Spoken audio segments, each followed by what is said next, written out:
Hello दोस्तों, कैसे हो आप? दोस्तों, आज शुरू करने जा रहे हैं इतिहास। और इतिहास भी एकदम शुरू से, जहां से इतिहास की शुरुआत होती है। तो चलते हैं, शुरू करते हैं। इतिहास यानी हिस्ट्री एकदम शुरुआत से। जिस बच्चे ने कभी नहीं पढ़ा, कहीं से शुरुआत नहीं करी, वो यहां से शुरुआत कर सकता है। उसको पूरा समझ में आएगा और अंत तक पढ़ाएगा। जैसे पहले शुरू करते हैं। पृथ्वी लगभग 46 मिलियन वर्ष पुरानी है। 46 मिलियन। अब बहुत से बच्चों को मिलियन के बारे में नहीं पता होगा।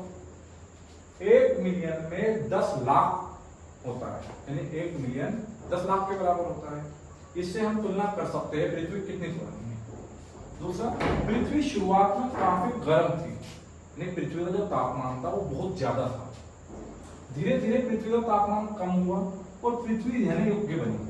पृथ्वी पर पानी की शुरुआत लगभग 460 करोड़ साल पहले हुई। और जैसे ही पानी की शुरुआत हुई, इस पर जीवन शुरू हो गया।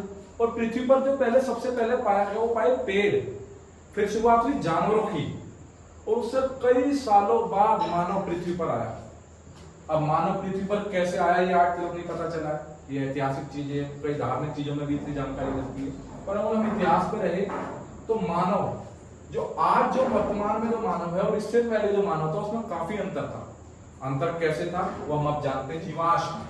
जीवाश्म पहले याद रखना बहुत जरूरी है। तो जीवाश्म का अर्थ नहीं पता होगा तो हम इस चीज को सही से नहीं समझ पाएंगे। जीवाश्म इंग्लिश में से फोसिल्स कहा जाता है।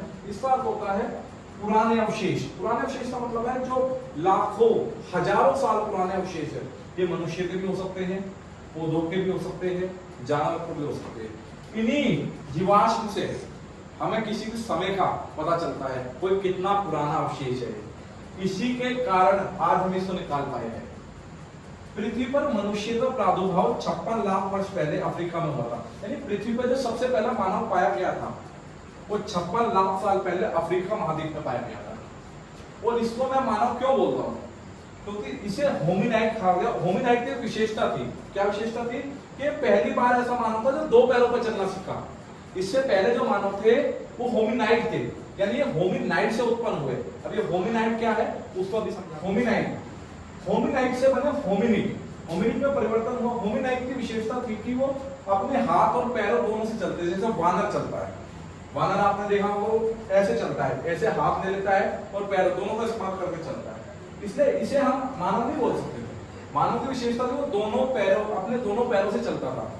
वो मानव की विशेषता थी। पहली बार इसके बारे में हमें जानकारी कहां से मिलती है? अब ये भी प्रश्न उठ जाएगा, ये बातें हमें पता कैसे चलती है? ये पता चलती है चार्ल्स डार्विन, एक व्यक्ति थे, उन्होंने अपनी पुस्तक लिखी जिसका नाम था on the origin of species. ये पुस्तक लिखी थी 1859 में। तो पहली बार इसके बारे में जो जानकारी हमें मिलती है, अवशेषों के बारे में जानकारी। पहली बार अवशेषों के बारे में जानकारी वो हमें चार्ल्स डार्विन की पुस्तक से मिलती है। इसके बाद धीरे धीरे मानव का विकास होता रहा, मानसिक बुद्धि बढ़ती रही। सबसे बड़ा कारण कि मानसिक बुद्धि में ही था। जैसे जैसे मानव में परिवर्तन हुआ, उसका मानसिक बुद्धि, आकार, शरीर की शेप, ये इसमें परिवर्तन आने लगा। होमिनिड, होमिनिड से मानव ऑस्ट्रेलियोपिथेकस में परिवर्तित हो गया और इसे आदि मानव कहा गया। यानी हाल ही में जो हम आदि मानव शब्द का इस्तेमाल करते हैं वो ऑस्ट्रेलियोपिथेकस के लिए करते हैं। ऑस्ट्रेलियोपिथेकस से मानव होमो हिबिलस में परिवर्तित हो गया। ये पहला मानव था जिसने पत्थर के औजार बनाए। तो सुना आपने, वो पहला मानव जिसने पत्थरों के औजार बनाए। इस व्यक्ति में बुद्धि शुरुआत हुई थी। यहां से बुद्धि की शुरुआत हुई थी। यानी ये मानव पहला हिबिलियस मानव जो था, इसमें पहली बार बुद्धि की शुरुआत हमें देखने को मिलती है। क्यों? इसने पत्थर से औजार बनाने शुरू करे। ठीक है दोस्तों, बाकी हम कल करते हैं। धन्यवाद।